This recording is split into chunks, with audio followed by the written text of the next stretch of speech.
नमस्कार साथियों, स्वागत है आपका टॉपर्स टेस्ट के इस डिजिटल प्लेटफॉर्म पर। हम कल से हमने अपने साइंस की क्लासेस जो है स्टार्ट कर दी है। और आज जो है आपका जो पशु परिचर का जो संशोधित विज्ञप्ति है आरएसएसबी बोर्ड द्वारा जारी कर दी गई है। आप अपनी तैयारी में वापस से लग जाइए। ये जो शांति काल था अब ये खत्म हो चुका है। परीक्षाओं का दौर अब आने वाला है। तो हमारी जो क्लासेस हम कर रहे थे कंटिन्यू, उसके अंतर्गत हमारा टॉपिक परिसंचरण तंत्र का चल रहा था। दैनिक विज्ञान के अंतर्गत आपके जो पशु परिचर के अंतर्गत आने वाले हैं और भी अन्य परीक्षाओं के लिए ये टॉपिक आपके लिए उपयोगी है। तो हम इसमें परिसंचरण तंत्र पढ़ रहे थे और आज जो हम पढ़ने वाले हैं वो हम उसी के अंतर्गत हृदय के बारे में आज हम समझने वाले हैं। तो स्टार्ट करते हैं आज की क्लास। अपना जो हृदय के बारे में हम पढ़ना स्टार्ट करते हैं। सबसे पहले हृदय जो है एक पेशीय संरचना है जो हमारे वक्ष में जो है बाईं तरफ स्थित होता है। एक पेशीय अंग है। सभी कशेरुकी जीवों में आवृत संकुचन, तालबद्ध संकुचन के द्वारा रक्त के प्रवाह को शरीर के सभी भागों तक ये पहुंचाता है। पेशीय अंग है। लगभग जो है आप एक जब हम अपनी मुट्ठी बंद करते हैं तो इस मुट्ठी के आकार का ये यहाँ पर हमारे ये अंग होता है। इसका जो वजन है वो थोड़ा सा डिफरेंस महिलाओं और पुरुषों में होता है।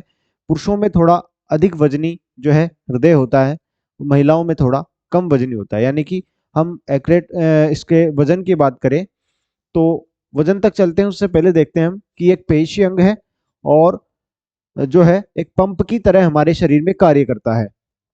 कशेरुकियों का हृदय पेशी से बना होता है जो एक अनैच्छिक पेशी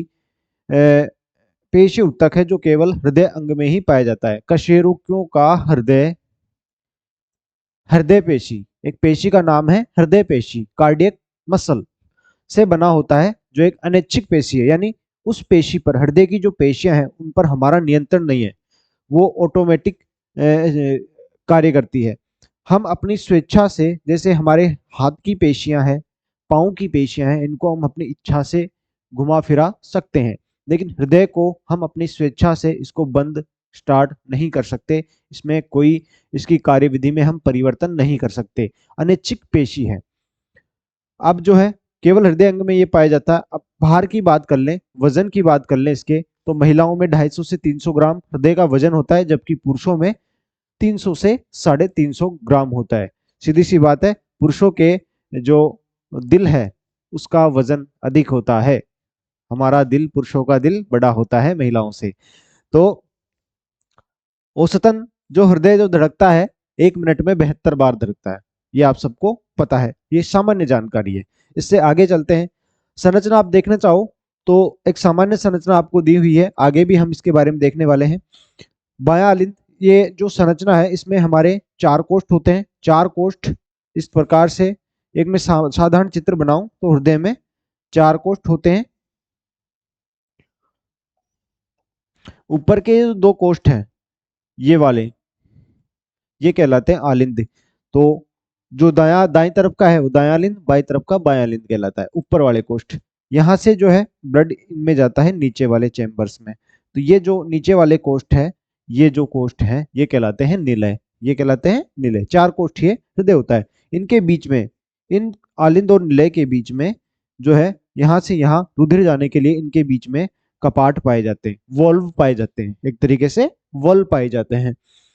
तो वोल्व जो है 2 प्रकार के द्विवलनी त्रिवलनी कपाट इनके मध्य पाए जाते हैं। आगे इसके बारे में हम और चर्चा करते हैं।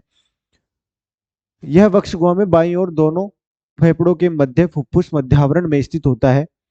वक्ष गुहा के बाईं ओर, हमारी वक्ष गुहा के बाईं ओर स्थित होता है और फुफ्फुस मध्यावरण के में स्थित होता है। हृदयावरणों की गुहा में परिहृदय तरल भरा होता है। इसके चारों ओर, हृदय के चारों ओर एक लिक्विड जो है इसको कवर किए हुए होता है। वो क्या कार्य करता है, उसका कार्य यह है कि हमारे हृदय को बाहरी आघातों एवं घर्षण से बताता है।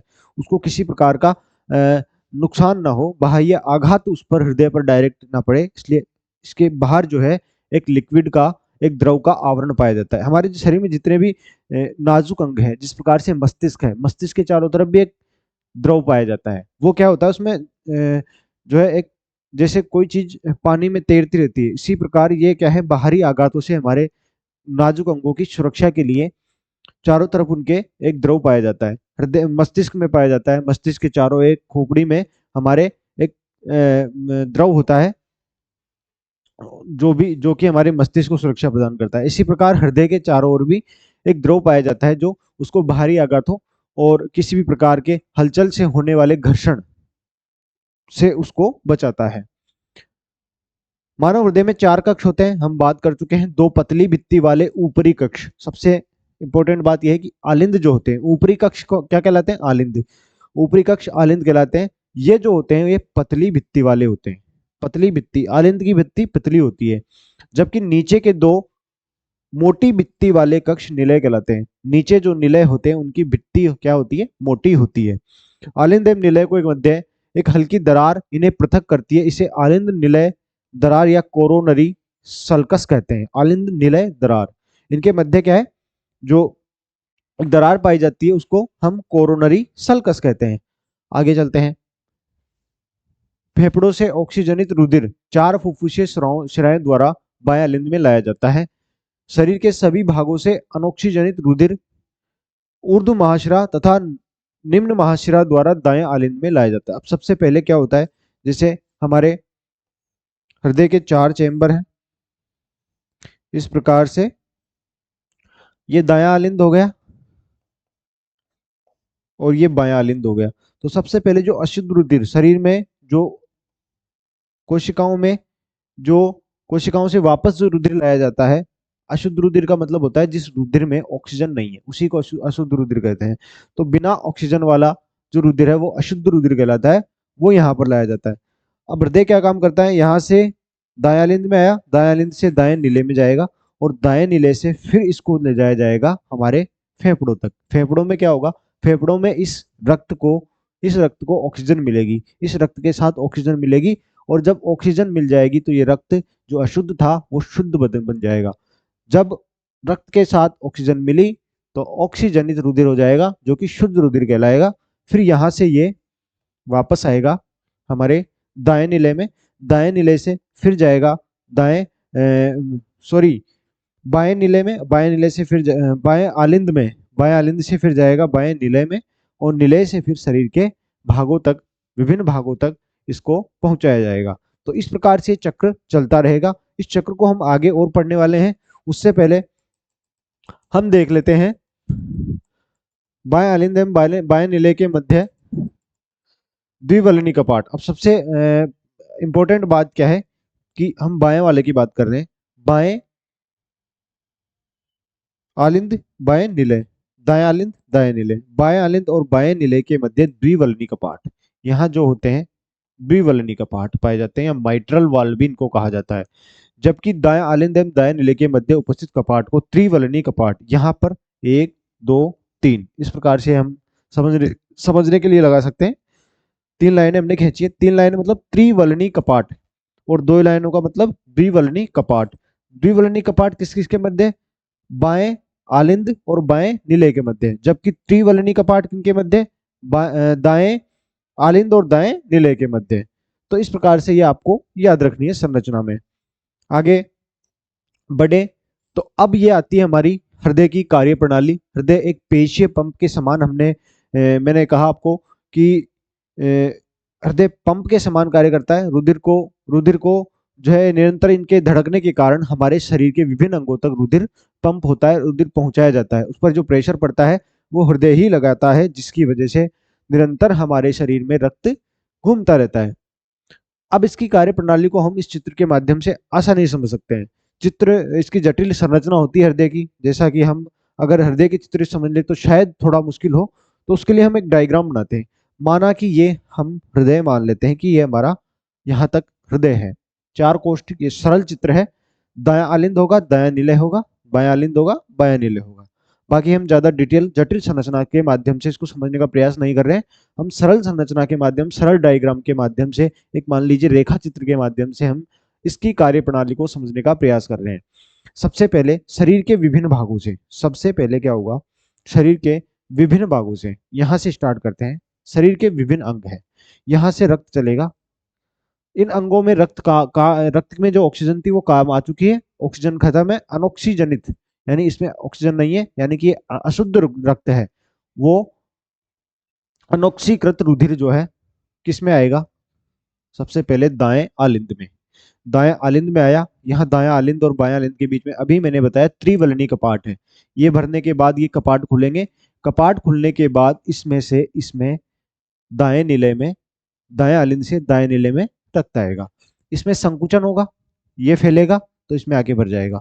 जब वापस इसमें संकुचन होगा तो यहां से ये रक्त हमारा पहुंचेगा फेफड़ों में।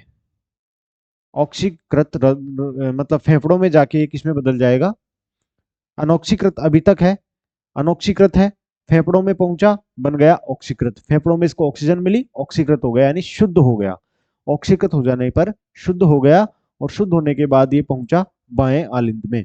बाएं आलिंद में भर के फिर बाएं आलिंद में संकुचन हुआ तो बाएं नीले में पहुंचा, और बाएं नीले में संकुचन हुआ तो फिर ये हमारे शरीर को पहुंचा दिया जाता है। ऑक्सीकृत रुधिर शरीर के अंगों तक पहुंचा दिया जाता है। तो मैं समझता हूं आपको ये आसानी से समझ में आया होगा। शरीर के अंगों से बिना ऑक्सीजन वाला अशुद्ध रुधिर दाएं आलिंद में आया, दाएं आलिंद से दाएं नीले में गया, दाएं नीले से चल दिया वो फेफड़ों तक। फेफड़ों में जाकर उसने ऑक्सीजन ली, ऑक्सीजन लेके शुद्ध बना, शुद्ध बनकर बाएं आलिंद में आ गया, बाएं आलिंद से बाएं नीले में आ गया, और बाएं नीले से शरीर के अंगों तक वापस पहुंच गया। तो ये क्या है, इसमें क्या हो रहा है, आप एक बात गौर कीजिए। एक बार के चक्कर में, एक बार के चक्र में यहां से गुजरा, दाएं हिस्से से गुजरा, पहले दाएं हिस्से से रक्त गुजर गया, यहां से संपूर्ण तो ये हृदय है, इसके दाएं भाग से निकल चुका है, एक बार फेफड़ों में जा चुका है, फिर दोबारा आके फिर एक बार और निकल रहा है बाएं भाग से। यानी एक चक्र में ये इस हृदय से 2 बार निकल रहा है, क्योंकि एक बार तो अशुद्ध रुधिर दाएं तरफ से निकल कर गया, दाएं तरफ से निकलकर फेफड़ों में गया, फेफड़ों से शुद्ध होकर वापस बाएं ओर से निकल बाएं भाग में आया, और बाएं भाग से निकलकर शरीर के अंगों तक गया। यानी एक चक्र में कितनी बार निकल रहा है हृदय से, 2 बार। इसका मतलब क्या होता है कि इसी कारण से 2 बार एक चक्र में हृदय में 2 बार ये इससे गुजरता है हृदय से। इसके कारण हमारा जो परिसंचरण है इसको दोहरा परिसंचरण तंत्र कहते हैं। दोहरा परिसंचरण तंत्र कहते हैं। मनुष्य में दोहरे परिसंचरण तंत्र का रेखीय चित्र है ये क्या है, मनुष्य में दोहरे परिसंचरण तंत्र का रेखीय चित्र है। इससे बेटर आपको कहीं समझ में नहीं आ सकता। यहाँ पर अगर समझ में नहीं आया तो मैंने काफी अच्छे से आपको समझाने का इसको प्रयास किया है कि इसको, और यहाँ तक रीजन भी आपको अब पता चल गया है कि इसको दोहरा परिसंचरण तंत्र क्यों कहते हैं। केवल हमने लिख के आपको नहीं बताया कि ये मनुष्य में जो परिसंचरण तंत्र है दोहरा परिसंचरण तंत्र कहलाता है। ये क्यों कहलाता है, सारी क्रियाविधि इस चित्र के माध्यम से आपको समझ में आ गई होगी। तो ये हमारा हृदय के बारे में, हृदय की संरचना के बारे में था। सबसे इंपॉर्टेंट था इसमें इसकी कार्यप्रणाली, किस प्रकार से हृदय कार्य करता है। पंप का कार्य करता है, पेशी अंग है, अनैच्छिक पेशी का बना होता है। एक बार में, एक चक्र में हृदय से 2 बार रक्त गुजरता है, इसलिए इसको दोहरा परिसंचरण तंत्र कहते हैं। और जो है ये हमने यहाँ तक आज पढ़ लिया है। इससे आगे परिसंचरण तंत्र में हम जो हमारा मुख्य जो बिंदु थे, रक्त हमने पढ़ चुका था, रक्त हम पिछली क्लास में पढ़ चुके थे। इसके अलावा हृदय आज हमने इसके बारे में भी पढ़ लिया है। आपके जो पशु परिचर में और लगभग सामान्य एग्जाम जो आपके आरएसएसबी बोर्ड द्वारा आयोजित होते हैं उनमें प्रश्न आपके इन टॉपिक से बाहर जाने की संभावना लगभग खत्म हो जाती है अगर आप इसको अच्छे से तैयार कर लेते हो तो आगे जो टॉपिक होगा, आगे जो क्लास होगी वो आपको सूचित कर दी जाएगी। निरंतर आप हमारे साथ जुड़े रहें, वीडियो को शेयर करें, वीडियो को लाइक करें, अपने साथियों तक इसको शेयर करें, चैनल को सब्सक्राइब करें और हमारे साथ बने रहें। धन्यवाद, मिलते हैं नेक्स्ट क्लास में।